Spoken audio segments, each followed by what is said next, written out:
السلام علیکم ورحمۃ اللہ وبرکاتہ۔ آپ دیکھ رہے ہیں میرا یوٹیوب چینل اور میں ہوں راشد فاروق خان۔ میں آپ کو اپنے یوٹیوب چینل پر خوش آمدید کہتا ہوں۔ آج کے جو ہمارے سوالات ہیں ان میں سب سے پہلا سوال یہ ہے کہ حضرت عمر فاروق رضی اللہ تعالی عنہ ان کا لقب کیا ہے؟ دوسرا سوال یہ ہے حضرت عمر فاروق رضی اللہ تعالی عنہ کب پیدا ہوئے؟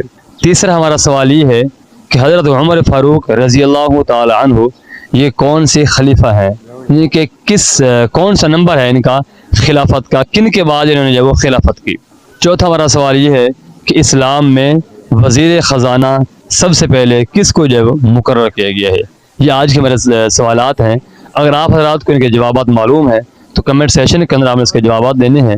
ہم پوچھتے ہیں عوام سے، پبلک سے، کہ عوام اس کے بارے میں کیا جانتے ہیں۔ السلام علیکم ورحمۃ اللہ وبرکاتہ۔ وعلیکم السلام ورحمۃ اللہ۔ وعلیکم السلام ورحمۃ اللہ وبرکاتہ۔ وعلیکم